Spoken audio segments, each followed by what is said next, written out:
하나님 말씀 갈라디아서 2장입니다. 11절부터 14절까지입니다. 갈라디아서 2장 11절부터 14절까지. 다 찾으신 줄로 알고 제가 여러분들을 위해서 읽어드리겠습니다. 하나님 말씀을 들으십시오. 게바가 안디옥에 이르렀을 때 책망받을 일이 있기로 내가 그를 대면하여 책망하였노라. 야고보에게서 온 어떤 이들이 이르기 전에 게바가 이방인과 함께 먹다가 그들이 오매 그가 할례자들을 두려워하여 떠나 물러가매 남은 유대인들도 그와 같이 외식함으로 바나바도 그들의 외식에 유혹되었느니라. 그러므로 나는 그들이 복음의 진리를 따라 바르게 행하지 아니함을 보고 모든 자 앞에서 게바에게 이르되 네가 유대인으로서 이방인을 따르고 유대인답게 살지 아니하면서 어찌하여 억지로 이방인을 유대인답게 살게 하려느냐 하였노라. 아멘.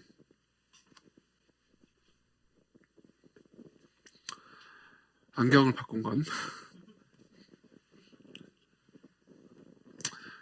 관심을 받기 위해서입니다.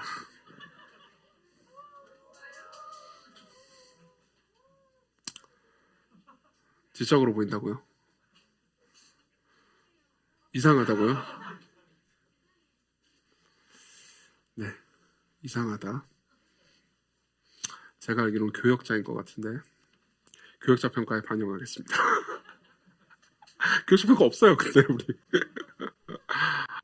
여러분 보십시오. 우리가 아까 이 노래를 불렀습니다. 내 모습 이대로 사랑하시네. 제 모습 이대로 좀 사랑해주세요. 연약함 그대로 사랑하시네. 내 모습 이대로 사랑하시네.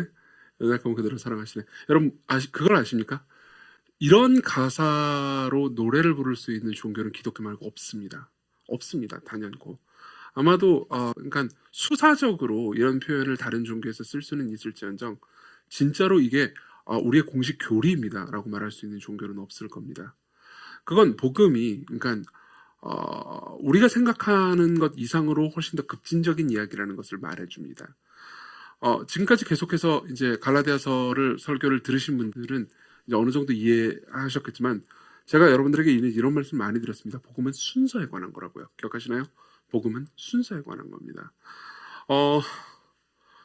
유대주의자들, 그러니까 다시 말하면 이제 이 갈라디아서에서 나오는 바울을 대적하는 거짓 교사들이라고 계속해서 이제 말을 하고 있습니다. 거짓 교사들은 그들이 예수님을 믿을 필요가 없다고 얘기한 건 아니었습니다. 그들 역시 예수 그리스도를 믿고 받아들여야 한다고 했습니다. 근데 그들의 뇌 속에서의 순서는 이거였습니다. 예수님을 믿으십시오. 예수님을 믿어라. 그리고 할 수 있는 최선을 다해서 율법을 지켜라. 그러면 받아들여질 것이다. 구원받을 것이다. 이게 그들의 논리 회로였어요. 근데 바울은 달랐습니다. 바울은 진짜 복음은 순서가 바뀌어야 한다. 어떻게 해요? 예수 그리스도를 믿으라. 그럼 즉시 구원을 받을 것이다. 그리고 할 수 있는 최선을 다해서 하나님의 말씀을 지켜라. 그렇죠? 하나님의 말씀을 안 지켜도 된다고 얘기한 적도 없습니다. 그리고 하나님의 말씀을 우리가 할 수 있는 최선을 다해서 지켜야 한다고 바울은 말하고 있습니다. 근데 문제는 순서에 관한 거예요. 그렇게 지켜야만 구원을 받거나 그렇게 지켜야만 사랑을 받는다고 생각하지 않습니다. 그렇죠?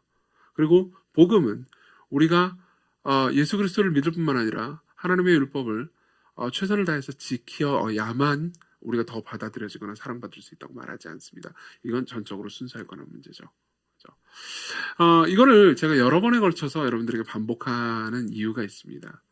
그 이유는 이제 우리가 생각했던 것보다 훨씬 더 지적으로는 복음을 이해하지만 삶에서 복음을 잘 받아들이지 못하기 때문입니다. 다시 말하면 여기서 사도 바울이 게바는 베드로를 가리킵니다. 베드로는 그리스식 이름이고요. 게바라는 단어는 말은 의미는 똑같아요. 둘 다 돌덩어리라는 뜻이에요.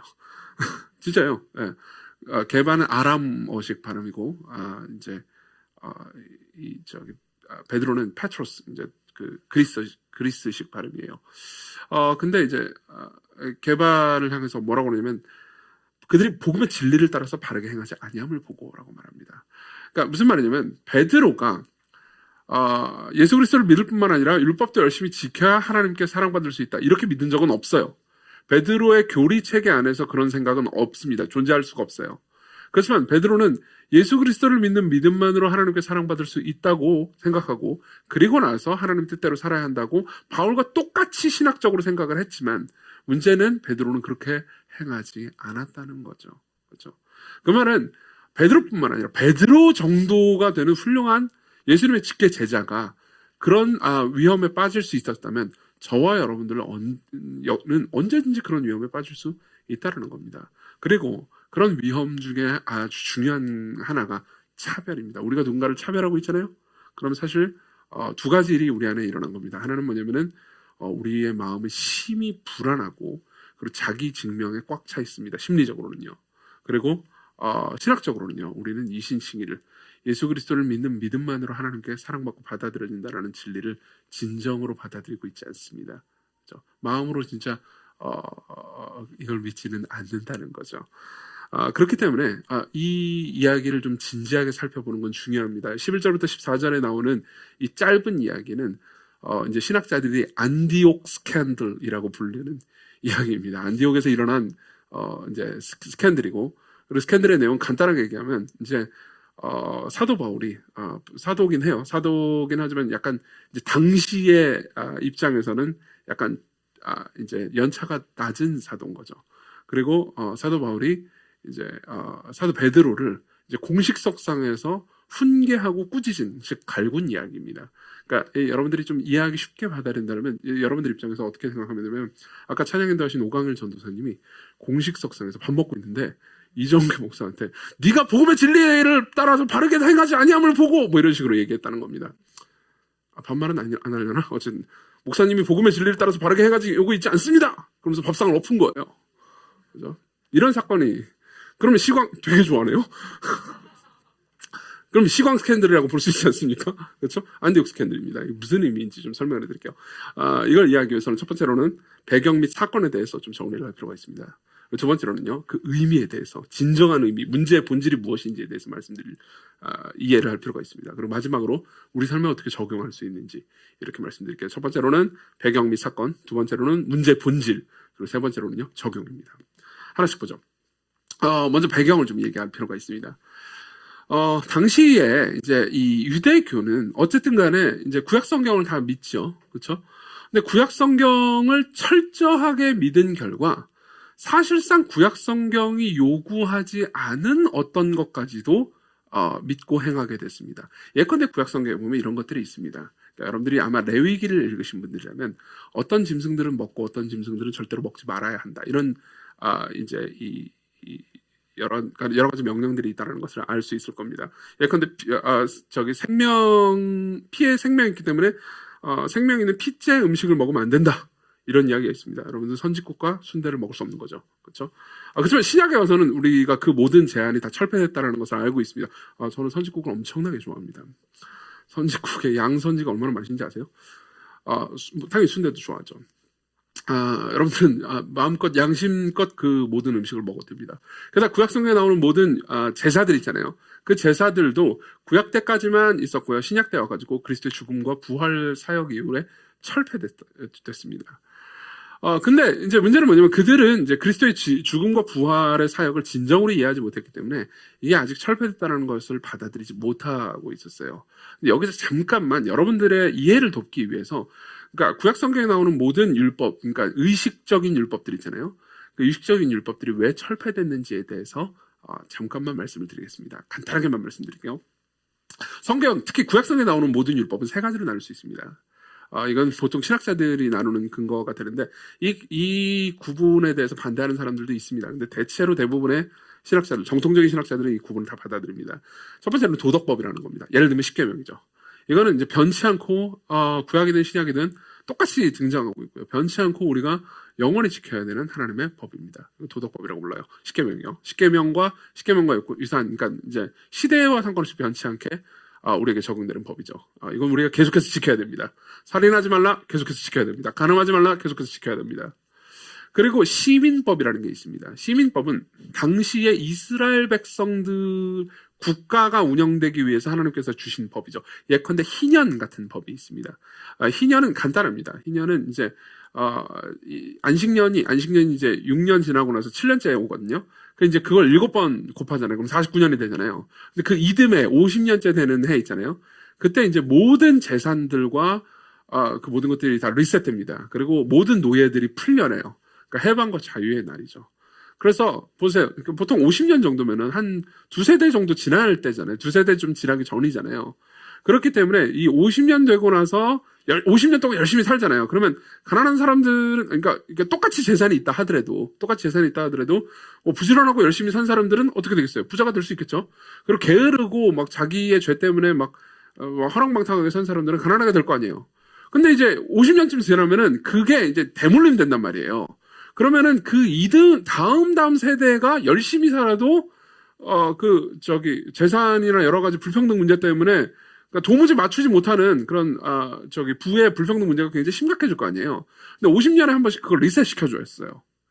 그럼 뭐예요? 그러니까 그 이듬 세대에 이제 그 잘못된 그런 불평등한 문제들을 이제 유산으로 남겨주지 않게 된 거죠. 굉장히 사회적으로 그리고 이제 당시로서는 굉장히 급진적인 법이기도 했고요. 그리고 약자들과 가난한 사람들을 굉장히 배려하는 법이었죠. 이런 법들은 지금 우리가 지킬 수는 없습니다. 있는 그대로 지킬 수는 없어요. 근데 이걸 있는 그대로 지키려면 우리는 민법을 뜯어 고쳐야 됩니다. 그건 불가능합니다. 이런 법들은 왜 주셨냐면 이 법들의 의미와 개념을 우리가 이해하고 그리고 이 의미 안에 있는 정신을 받아들이고 지키라고 그걸 위해서 이제 우리에게 주어진 거죠. 그렇기 때문에 저는 예컨대 이 희년의 정신을 이 희년 안에는 굉장히 다양한 의미가 있습니다. 저는 너무 짧게 얘기한 거예요.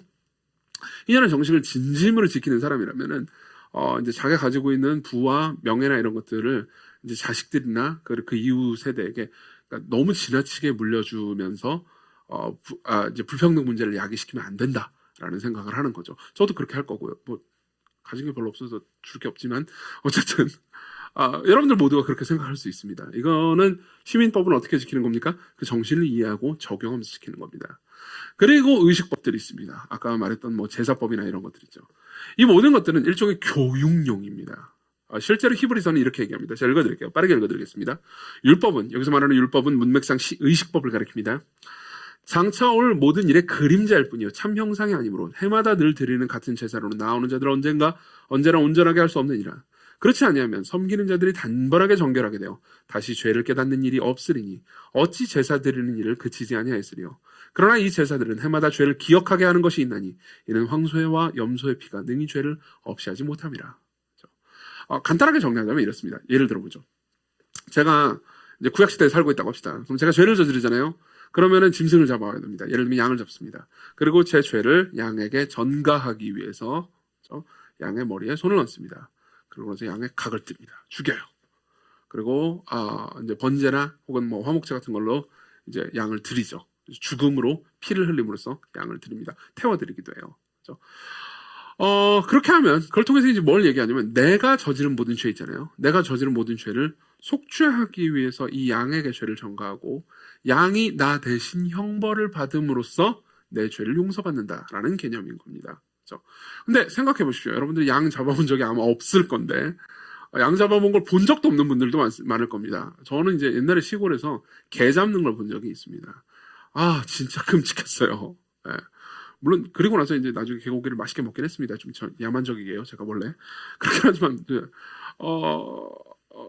너무너무 끔찍했어요. 막 애를 막 패서 잡는데 되게 끔찍하더라고요. 그럼 생각해보세요. 그걸 한번 해보면 어떤 생각이 들까요? 진짜 너무너무 끔찍하니까 안 하고 싶을 거 아니에요. 구약시대의 제단은 정말 끔찍한 피비린내가 진동했을 겁니다.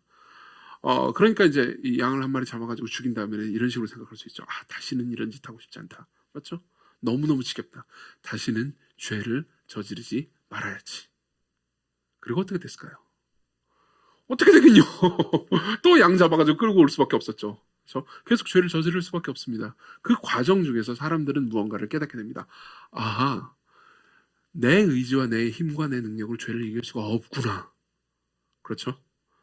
내가 그냥 죄를 저질렀기 때문에 죄인인 정도가 아니고 내가 본질적으로 죄인이기 때문에 내 영혼 안에서 죄가 쏟아져 나오는구나. 나는 단순히 내 의지와 힘으로 내 안에 있는 악을 이길 수가 없구나. 나는 구원이 필요하다. 이 제사를 이렇게 계속해서 힘들게 여러 번 드리는 것이 아니고 단번에, 영원히, 그리고 단번에 나를 위한 대속 제사를 드릴 제물이 필요하다. 그러한 제사장이 필요하다. 예수 그리스도가 필요하다. 구약시대 사람들이 율법을 신실하게 지키면서 이 율법의 정신을 올바로 이해했다면 사람들은 자신이 죄인이라는 것과 동시에 자신에게 구원자가 필요하다는 것을 동시에 인식했을 겁니다. 그리고 그걸 위해서 하나님께서는 구약의 모든 율법들을 주신 거예요. 의식법들을 주신 겁니다. 근데 문제는 이제 그 다음입니다. 보세요. 그리고 그 거룩이라는 개념을 이해하기 위해서 또 이제 무엇 먹고 무엇은 먹지 말아라 이런 개념들도 주셨죠. 이걸 이제 카테고리로 구분하기는 힘듭니다. 예컨대 돼지고기를 먹지 말라고 했는데 이걸 통해서 카테고리를 정하는 건 굉장히 어렵습니다. 실제로 학자들도 해내지 못해요. 근데 이걸 통해서 이제 우리가 알 수 있는 건 거룩한 것과 거룩하지 않은 것이 있다라는 정도만 기억을 하시면 됩니다. 예전에 레위기에 대해서 한번 설교한 적이 있으니까 관심 있으신 분들은 참조하십시오. 근데 자 봅시다. 그리고 나서 우리가 생각해야 되는 건 이겁니다. 하나님께서 이 모든 거룩한 것과 거룩하지 않은, 우리가 거룩하지 않은 것을 이제 깨닫게 해주시면서 결국 이 문제에 대한 해결로 예수 그리스도를 보내주셨어요. 그죠? 그리고 나서 그분이 우리를 대신하는 속죄 제사가 되셔서, 제물이 되셔서, 그리고 제사장이 되셔서, 십자가에서 우리를 위한 속죄를 완벽하게 모든 걸 해내셨습니다. 그럼 어떻게 되죠? 이제 더 이상 그 이전에 교육용으로 쓰던 모든 것들은 다 폐지된 겁니다. 무슨 말이냐면 지키면 안 되는 거죠. 예. 대충 지켜도 된다가 아니고 지키면 안 되는 겁니다. 이건 마치 이런 것과 똑같습니다. 무언가 나를 위해서 누군가가 무슨 일을 했잖아요. 그럼 그때 그 사람이 행한 일을 인정해주는 방식이 뭔지 아십니까? 안식입니다. 안식이에요. 무슨 말인지 이해되세요? 제가 배우민 강사님한테 무슨 일을 맡겼다고 합시다. 배우민 강사님 이런 일을 해주십시오. 그러고 나서 이런 일을 해주신 거에 대해서 그분이 이제 배 강사님이 잘 했어요. 그리고 나서 제가 배 강사님의 일을 최고로 인정하는 방식은 뭐죠? 그 일에 대해서 완전히 까먹어버리는 겁니다. 그리고 배우민 강사님이 저를 위해서 행한 모든 일에 대해서 어떻게 하면 되는 거죠? 쉬면 되는 겁니다. 누리면 되는 겁니다. 기뻐하면 되는 거죠. 그게 저 사람이 나를 위해서 행한 일을 최대로 인정하는 거겠죠. 그렇죠? 근데 계속해서 제가 막 꼬치꼬치 따져본다고 합시다. 배 강사님 이거 했어요? 언제까지 할 거예요? 이게 해낸 거 보니까 별론데? 다시 해오세요. 이런다고 합시다. 그럼 어떻게 되는 거죠? 저는 쉬지 않는 거죠. 쉬지 못하는 거죠. 그리고 당연히 저 사람이 한 일을 내가 못 믿겠다. 받아들이지 못하겠다. 저 사람이 한 일은 불충분하다라고 말하는 셈이 될 겁니다. 마찬가지로 예수 그리스도께서 십자가에서 우리를 위한 대속을 이루시고 부활하심으로써 우리의 의가 되셨습니다.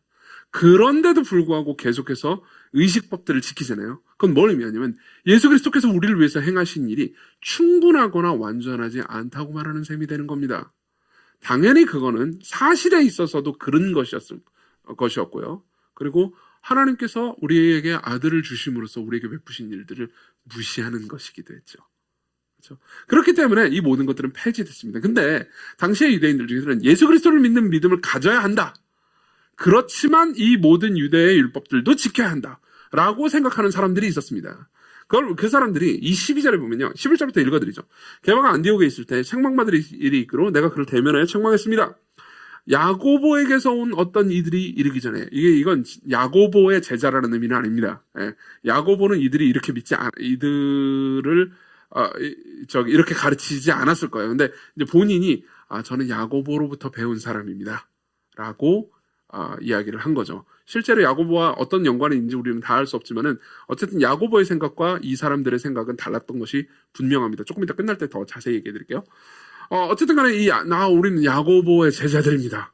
근데 왜 율법을 안 지키죠? 할례를 당신들은 받아야 됩니다. 이 의식법들을 지켜야 됩니다. 그렇지 않으면 당신들의 구원은 불충분할 겁니다. 라고 얘기를 하는 거죠. 그렇죠? 근데 이 사람들이 왔는데 게바가 이방인과 함께 먹었어요. 문제는 아까 제가 이런 음식은 먹으면 되고 이런 음식은 먹으면 안 되고 이런 여러 가지 의식법들이 있었다고 그랬잖아요. 그럼 이방인들은 먹지 말라는 음식을 먹었을까요? 안 먹었을까요? 돼지고기 먹었을까요? 안 먹었을까요? 먹었죠. 그렇죠? 없어서 못 먹었지. 있으면 신나게 먹었죠. 그렇죠? 근데 그 모든 율법들이 이제 끝나고 철폐됐다고 그랬잖아요. 베드로는 그걸 아는 사람입니다. 실제로 이 사도행전 11장에 보면은 하나님께서 예수께서 직접 베드로에게 나타나셔가지고 이 모든 짐승들을 잡아먹으라라는 환상을 주시기도 합니다. 그럼으로써 나중에 11장을 한번 읽어보십시오. 사도행전 11장입니다. 11장을 읽어보시면 그 얘기가 나옵니다. 그럼으로써 이 모든 의식법들이 다 폐지됐다는 것을, 순대 먹어도 된다는 것을, 기쁜 소식이죠. 이제 베드로는 당연히 알고 있었어요. 그러니까는 가서 안디옥은 이방 지역이었거든요. 거기는 이방인들만 있었어요. 유대인들 별로 없어요. 유대인들도 있긴 했지만은 유대인들이나 이방인이 서로 복음 안에서 하나 되는 교회였어요. 그런데 이제 보세요. 약간 이건 이제 추측입니다. 제 생각에는 예루살렘에 있는 교회, 베드로는 예루살렘에 있는 교회의 목회자였어요. 거기는 조금 이 율법주의자들도 많고 하여튼 막 이렇게 막 갈고되는 이상한 장로님들도 많았던 것 같아요. 그럼 거기 있고 싶어요? 안 있고 싶어요? 안 있고 싶잖아요. 근데 딱 안디옥으로 가면은 거기에 누가 있냐? 이렇게 복음 안에서 기쁘고 자유롭고 서로를 환대하고 그런 공동체가 있는 거예요. 거기 가면 뭐가 올라갑니까? 그런 데를 가면은 여러분들 마음에 뭐가 올라가죠? 식욕이 올라가잖아요. 아니에요. 저는 우리 교회만 오면요 그렇게 먹고 싶어요. 주일날 저 엄청나게 먹어야 되거든요. 왜냐면 여러분들 만나면 계속 와 너무 좋잖아요. 저 복음 안에서 서로 환대하고 그러니까 뭐 계속 치킨을 시키는 거죠. 그래서 계속 먹어야 됩니다. 그래서 자주 가서 식사를 했던 것 같아요. 실제로 이 헬라어 시제를 보잖아요. 이방인과 함께 먹다가라고 말하는 이 시제가 그러니까 한 번만 먹었다는 의미가 아니에요. 주기적으로 가서 먹었다는 거죠. 주기적으로 가서 식사하면서 막 이게 얘기도 막 하고 복음을 나누고 되게 즐거운 시간들을 보냈어요. 그러다가 이 야고보로부터 왔다고 하는 어떤 사람들이 식사 자리로 들어온 겁니다. 그러니까 그들이 오매 그가 할례자들을 두려워하여 떠나 물러가매 남은 유대인들도 그와 같이 외식함으로 바나바도 그들의 외식에 유혹되었느니라. 안디옥 교회는요, 바나바라는 사람이 있어요. 이 사람의 이름이 위로라는 뜻입니다. 위로의 아들이라는 뜻이에요. 바나바하고 바울하고 공동 목회를 하는 교회였습니다. 둘이 그 교회의 담임 목사라고 생각하시면 됩니다. 공동 목회를 하고 있는 교회인데 아마도 이제 이런 잔치 자리가 벌어졌을 때는 바나바가 이제 이 교회 대표자니까 서빙을 하고 있었을 겁니다. 실제로 당시에 관습이 그랬어요. 그러니까 이제 와가지고 서빙을 막 하고 있는데 베드로는 막 신나게 이방인들이랑 같이 식사하고 근데 저 멀리서 유대교도들 그러니까 이 야고보에게서 왔다고 주장하는 이 율법주의자들이 온 거예요. 근데 이 율법주의자들은 어떤 음식은 먹고 어떤 음식은 먹으면 안 된다고 생각했어요. 그리고 어떤 음식을 예컨대 허용된 음식만 먹으면 이방인들과 같이 먹어도 되지 않느냐 이런 생각을 할 수 있잖아요. 근데 이방인들은 평상시에 돼지고기도 먹고 허용되지 않은 음식들을 많이 먹으니까 아예 이방인들과의 식사 자체를 금지했습니다. 이건 사실 구약 성경에서 명령된 것도 아니었어요. 근데 거기에 덧붙인 거였죠. 그렇죠? 그러면서 이방인들과 같이 식사를 한다? 그럼 그들을 받아들인다. 이런 거하고 똑같다고 생각을 했어요. 그러면서 정죄를 하려고 했죠. 근데 딱 온 거예요. 그러니까 어떻게 됩니까? 베드로가 눈치를 봅니다. 그러면서 밥을 먹다가 아마 이런 광경이었을 거예요. 바울도 있고 막 이방인 사람들 여러 사람들이 있고 그리고 바나바는 왔다 갔다 하면서 서빙하고 있고 베드로는 막 미친 듯이 먹고 있었습니다. 오 돼지고기 그죠? 그리고 저 멀리서 야고보로부터 왔다고 하는 사람들이 오고 있습니다. 어떻게 하냐? 아무 말 없이 밥그릇을 들고 옆에 유대인들끼리만 와가지고 밥 먹는 자리로 옮기고 있는 겁니다. 바울은 그 모든 걸 보고 있죠. 그리고 심지어 바나바조차도 서빙을 하다가 이쪽으로 안 오는 거예요. 바울은 그 모든 걸 알고 있었을 뿐만 아니라 무엇보다 예민하게 거기 앉아있는 이방인 그리스도인들이 그 모든 걸 알고 있었죠. 결국 우리는 더러운 이방인들이라는 거구나. 이 상황에서 바울은 분노합니다. 그리고 밥상을 엎어버리죠. 그러면서 말하는 겁니다. 복음의 진리를 따라서 그들이 바르게 행하지 않음을 보고 모든 자 앞에서 개바에게 이르되 네가 유대인으로서 이방인을 따르고 유대인답게 살지 않으면서 어찌하여 이방인을 유대인답게 살려 하려느냐 하였노라. 우리는 본래 유대인이고 이방주인이 아니로되 사람이 의롭게 되는 것은 율법의 행위로 말미암음이 아니고 오직 예수 그리스도를 믿는 믿음으로 말미암은 줄 알므로 우리도 그리스도 예수를 믿나니 이렇게 얘기합니다. 무슨 말일까요? 갑자기 왜 예수 그리스도를 믿는 믿음으로 구원받는다는 얘기를 이 상황에서 왜 하는 걸까요? 이유는 간단합니다. 보십시오. 이걸 어떻게 보면은 진짜 바울 성깔 더럽네 이렇게 생각할 수도 있습니다. 그렇죠? 그런데 실제로 이 문제를 바울이 묵인하고 넘어가잖아요. 그럼 커다란 교리적인 오해가 생길 수 있었습니다. 무슨 말이냐면 그때 당시에 있었던 이방인 그리스도인들 있잖아요. 이방인 그리스도인이 이제 베드로가 밥그릇 들고 옆상으로 옮기는 걸 보면서 그렇지 우리는 2등 시민일 뿐이지 우리가 예수를 믿어봤자 저 유대인들이 지키는 율법을 다 지키지 않으면 우리는 하찮은 존재일 뿐이야 라고 생각할 만한 위험이 있었습니다. 그래서 거기서 한 발 더 나가면 어떻게 되는 거죠? 아, 예수 그리스도를 믿는 믿음만으로는 충분하지 않구나. 저 율법을 다 지키고 나도 할례를 받아야 내가 구원을 받을 수 있는 거, 하나님께 사랑받을 수 있는 거구나 라고 생각할 위험이 있습니다. 그럼 뭐예요? 하나님은 아들을 주심으로써 우리를 전적으로 내 모습 이대로 사랑하시는 분은 아닌 거죠. 이해되세요? 네 모습에서 할례를 더 해야만 사랑을 받을 수 있단다. 네 모습에서 어떤 율법들을 더 지켜야만 사랑을 받을 수 있단다. 연약한 그대로는 안 된다. 물론 연약한 그대로 내가 사랑을 해줄 수는 있는데 연약한 그대로는 안 돼. 연약한 데서 조금 더 강해져야 된단다.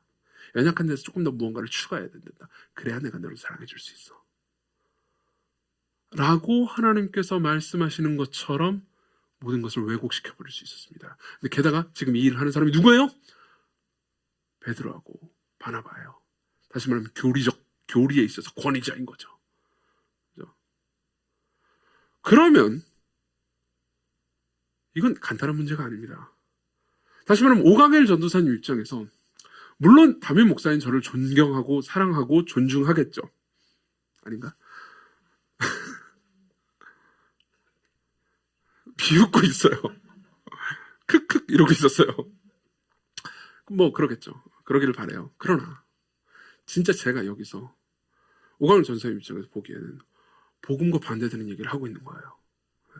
내 모습 이대로 제가 이렇게 얘기하는 겁니다. 방금 찬양인도를 여러분들 오가겔 전도사님 찬양인도를 잘하긴 했는데 여러분 있는 모습 그대로 사랑을 받는 건 아니죠. 방금 노래는 이 앞으로 찬양 콘텐츠에서 빼세요. 그렇죠? 그렇다고 합시다. 그러면은 오가겔 전도사님 입장에서는 뭐라고 말해야 되는 겁니까? 뭐라고 말해야 되죠? 복음의 진리를 따라서 합당하게 살아가지 않고 있군요, 목사님. 이제 앞으로 금요일 기도회 강단에 서지 마십시오. 제가 설교하겠습니다. 그래서 이래놓고 다음 주에 오가겔 전도사님 여기 서면 어떻게 되는 거지? 보세요. 이건 진짜 간단한 문제가 아니었습니다. 이건 굉장히 심각한 문제였던 겁니다. 자, 그러면 이 문제의 본질은 뭘까요? 본질은 빠르게 얘기할 수 있습니다. 14절을 다시 한번 봅시다. 그러므로 나는 그들이 뭐라고 되어 있냐면 복음의 진리를 따라서 바르게 행하지 아니함을 보고 라고 말합니다.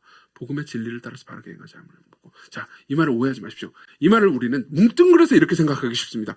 말씀을 따라서 바르게 행하지 아니함을 보고 이렇게 생각하기 쉽습니다. 아니에요. 바울은 그렇게 말한 적이 없어요. 복음의 진리를 따라서 바르게 행하지 아니함을 보고라고 말했습니다. 무슨 차이일까요? 간단합니다. 말씀을 따라서 바르게 행하지 않는다. 그러면은 사람들이 이렇게 오해할 수가 있습니다. 그러니까 이방인들을 차별하면 안 되는데 성경은 이방인을 차별하지 말라고 했는데 이방인을 차별했으니까 잘못됐다. 그렇죠? 이렇게 생각하면 사람들은 이렇게 생각하기 쉽습니다. 여러분들 아마 이걸 읽을 때 보통 이런 식으로 생각하기 쉽습니다. 그렇죠?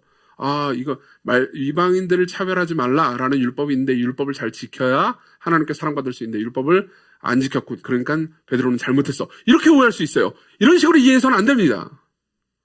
복음의 진리를 따라서 바르게 행하지 않는다고 그랬어요. 이게 왜 여기서 복음의 진리를 따라서 바르게 행하지 않는다고 말했을까요? 이유는 간단합니다. 복음은 이렇게 말하기 때문입니다. 오가겔 선생님 진짜 마지막 찬양 잘 골랐어요. 내 모습 이대로 사랑받을 수 있다고 말합니다.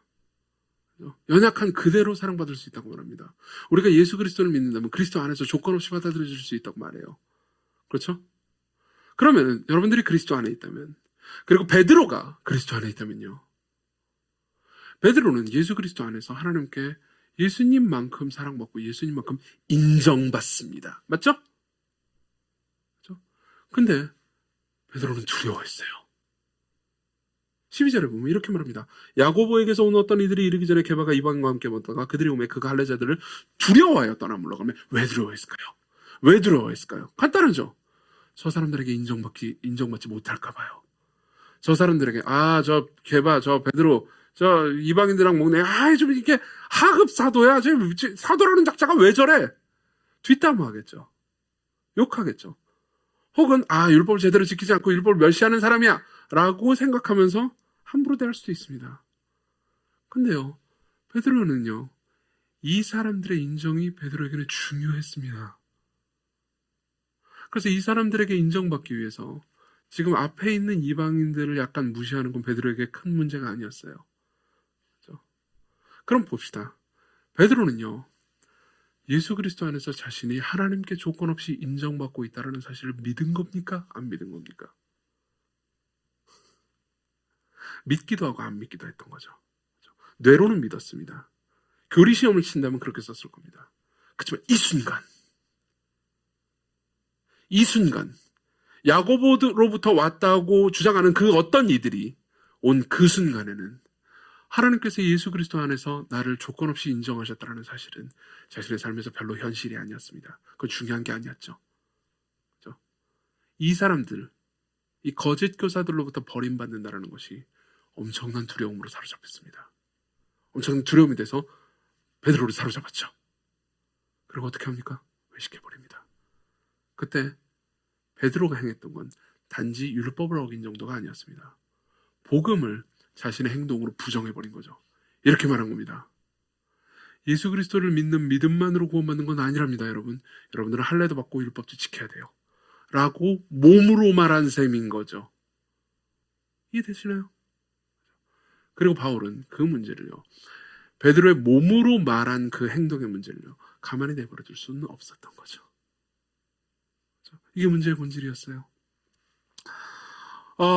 여러분, 이 문제는 우리의 삶에서 정말 자주 적용되는 문제입니다. 여러분들 중에 어떤 사람들은 이렇게 생각할 수 있습니다. 내가 시건계를 몇 년을 다녔는데요. 시건계를 계속 다니면서 당신의 이신칭에 대한 강의도 들었고요. 세가족반도 읽었죠. 세가족반 안에 보면은 7과의 이신칭의가 있지 않습니까? 7과의 이신칭의가 있습니다, 여러분. 다시 한번 읽어보세요. 그리고 당신의 설교에는 이신칭의가 많이 등장합니다. 복음에 대한 이야기가 많이 등장합니다. 제가 이신칭의를 모르겠어요. 그렇지만 보십시다. 여러분들이 이렇게 행동할 수도 있습니다. 여러분들은요, 여러분들은 우리 교회를 오래 다닌 분들은 우리 교회의 성격에 대해서 좀 잘 아실 겁니다. 우리 교회는 장로교회입니다. 장로교 신앙이 옳다고 생각합니다. 이 문제에 있어서 우리 교회는 정직합니다. 물론 침례교도들을 환영하지만, 혹은 감리교도들도 환영하지만, 우리 교회의 신학적인 입장은 장로교입니다. 우리 교회는 가톨릭이 아닙니다. 개신교회예요. 우리 교회는 복음주의 교회입니다. 우리 교회는 개혁주의 신학을 따릅니다. 이 모든 문제에 있어서 우리는 굉장히 정직합니다. 우리 교회는 성경의 권위를 다 오류 없는 하나님의 말씀이라고 받아들입니다. 우리 교회는 오순절이 아닙니다. 은사주의 쪽은 아닙니다. 이 문제에 있어서 저는 정직하고요. 여러분들이 이 문제에 있어서 더 궁금한 게 있다면 얼마든지 저에게 질문할 수 있고 저는 대답해드리고 대화할 수 있습니다. 근데 만일 여러분들이 이런다고 합시다. 나는 개혁주의 신학을 가지고 있어. 개혁주의 신학은 이신칭의를 믿지. 근데 어느 교회를 가니까 이 사람들 별로 이신칭의를 안 믿는 것 같아요. 이신칭의를 안 믿고 있군. 이 나쁜 놈들. 나는 시광에서 왔습니다. 시광은 정통교회죠. 개혁주의 교회라고요. 이 바보 같은 감리교도들아. 보세요. 생각해보세요. 감리교에서 온 사람 죄송해요. 그럼 안 된다고. 이렇게 말하면 안 된다는 얘기를 하려는 거예요. 보세요. 이 사람은 이신칭의를 믿습니다. 뇌로는요. 그렇죠? 내가 내 조건이 아니고 예수 그리스도를 믿는 믿음만으로 하나님께 받아들여졌다는 것을 믿습니다. 그래놓고 실제 행동은요, 내가 장로교의 여러 교리들에 대해 이해하고 있고 칠립교리를 정확하게 설명할 수 있고, 그리고 여러 지적인 것들에 대해서 올바른 교리를 가지고 있는 것이 내가 하나님께 더 받아들여지고 더 사랑받을 만한 조건이 된다는 식으로 행동하고 말하고 있는 셈입니다. 안 그래요? 이 문제는 끝도 없습니다. 참된 기독교인이라면 좌파여야 돼. 성경의 어떤 부분들은 다 이건 굉장히 이건 진보적인 이 윤리들을 말하고 있는 거라고. 성경이 얼마나 진보적인 줄 알아? 보수 꼴통들. 이렇게 말하는 순간 여러분들은 이신칭의를 부인하고 있습니다. 실제로 그러고 있는 거예요. 무슨 말이야? 성경은 보수적이야. 저 좌파 이 이데올로기 이 빨갱이들은 성경을 무시하고 있어. 여러분, 이렇게 생각하는 순간 여러분들은요, 예수 그리스도의 무언가를 더하고 있는 셈입니다. 여러분들은 예수 그리스도 홀로 여러분들이 그리스도 안에 있는 것만으로 하나님께 예수님만큼 받아들여질 수 있다는 것을 믿고 있지 않습니다. 이거는요, 수도 없이, 이런 조건들은 여러분들이 수도 없이 붙일 수 있습니다. 여러분들은 얼마든지 이렇게 생각할 수 있습니다. 우리 교회는요, 아무래도 우리 교회는 장로교회고요. 그리고 저는 비교적, 여러분들 어떻게 생각할지 모르겠지만 지적인 설교를 하고요. 그리고 우리 교회 사람들은 책을 많이 읽습니다. 책 읽기 모임이 막 20개가 넘어요. 그죠? 여러분들이 또 이 문제에 있어서 우리는 지성적입니다. 우리는 방언 같은 거 하지 않아요. 우리는 책을 읽죠. 이 방언만 하는 애들.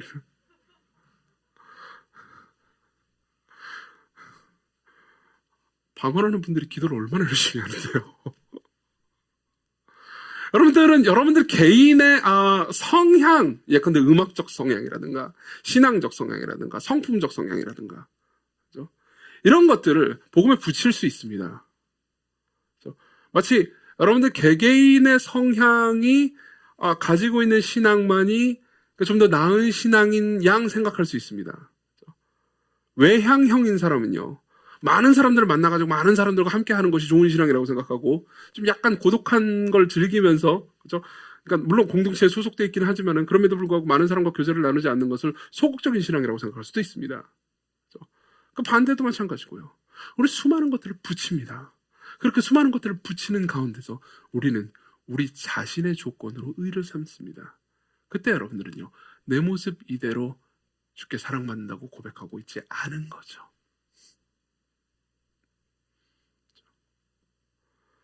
나는 내 모습 이대로 받을 수 있지만 쟤는 제 모습 그대로 받을 수 없습니다. 라고 말하는 것과 똑같습니다. 적용해보죠. 간단하게 적용할 수 있습니다. 첫 번째, 복음은요, 여러분들이 상대방을, 사람들을 정죄하는 것으로부터 여러분들을 지켜줍니다. 여러분들은 복음을 진짜로 받아들일 때, 뇌로만 받아들이는 것이 아니고 진짜로 받아들일 때요, 내가 죄인이라고 믿습니다. 예전에도 한번 인용한 적이 있는데요. G.K. 체스터턴 기억나시나요? 많은 사람들이 어떤 언론사에서요, 많은 영국의 G.K. 체스터턴은 영국의 지성인이었습니다. 많은 지성인들에게 이 세상의 문제가 무엇이라고 생각합니까? 라고 물어봤습니다. 이 세상의 문제가 뭘까요? 어떤 사람은 우파 지식인은 좌파가 문제입니다. 쟤네들이 이 세상을 엉망진창으로 만들고 있어요. 어떤 좌파 지식인은 우파가 문제입니다. 우파들이 가난한 사람들을 더 가난하게 만들고 있어요. 라고 말했습니다. 어떤 사람들은 개신교도는 카톨릭이 문제라고 생각했고요. 카톨릭은 개신교도들이 문제라고 생각했고요. 그렇죠? 수많은 사람들이 누군가 금을 긋고 저놈들이 문제다, 저놈들이 나쁜 놈들이라고 말했습니다. 그렇죠? 그리고 G.K. 체스터턴은 이렇게 얘기합니다. 그 답은 간단합니다. 세상의 문제는 바로 나입니다.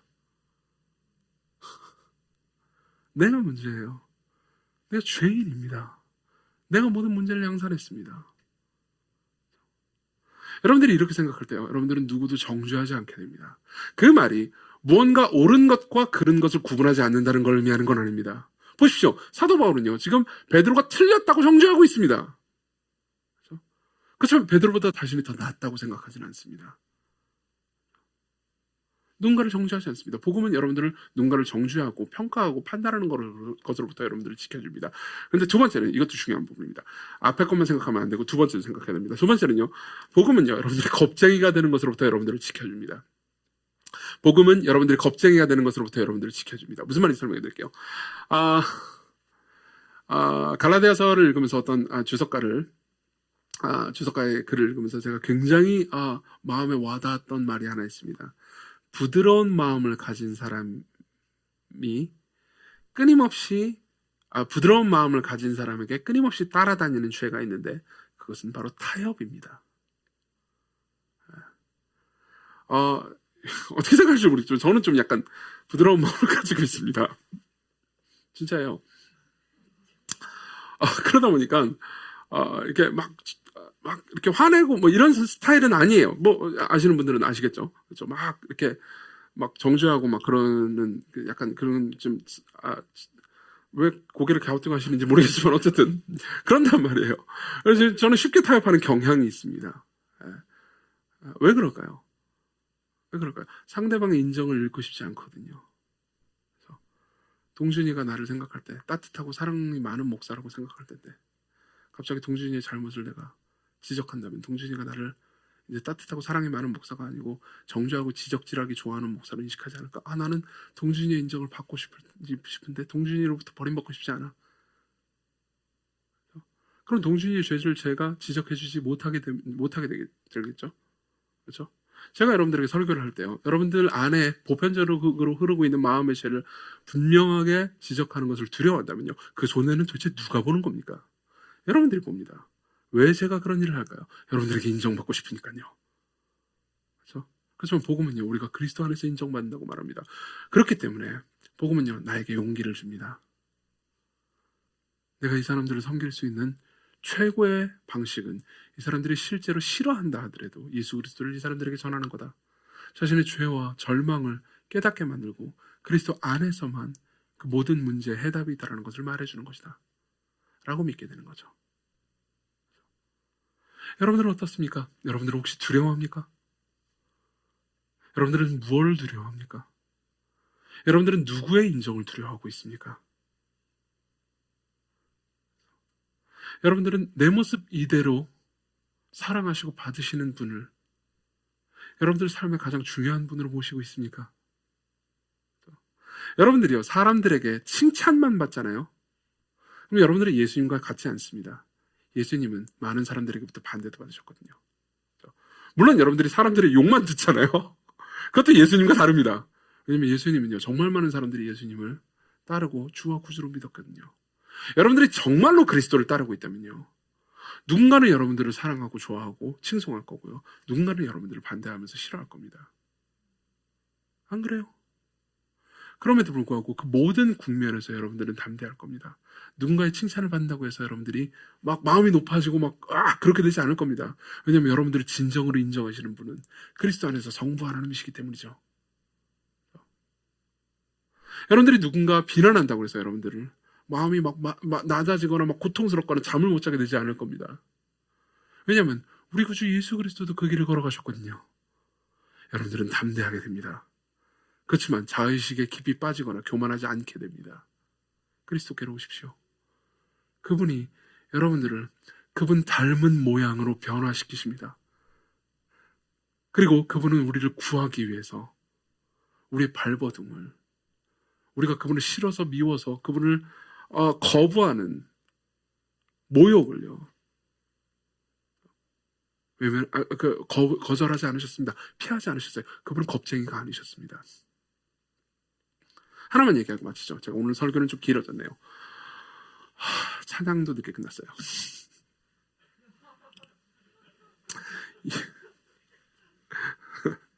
이러면 안 된다는 거죠. 보세요. 제가 요즘 제자훈련하고 있는데요. 제자훈련생도 여기 계시죠. 그리고 우리 내면에는 안락의 우상이 있다는 이야기를 했습니다. 뭐 그런 얘기를 되게 많이 하죠. 그럼 제가 이런 얘기를 했습니다. 내가 안락의 우상을 섬기고 있을 때, 내가 자꾸 안락의 우상 앞에 있을 때, 그러니까 하나님의 말씀을 지키는 위험으로 나 자신을 몰아넣지 않을 때 우리가 던져야 되는 질문이 있다고요. 이 질문을 여러분들이 곰곰이 생각해 보셨으면 좋겠습니다. 예수 그리스도께서 안락하게 아버지 품에만 계속 계셨다면 우리는 어떻게 됐을까요? 그리스도께서 아버지 품 안에 안락하게 계셨다면요, 우리는 지옥에서 고통스럽게 있었을 겁니다. 그렇지만 그분은 그렇게 하지 않으셨습니다. 그분은 위험으로 뛰어드셨죠. 기도합시다.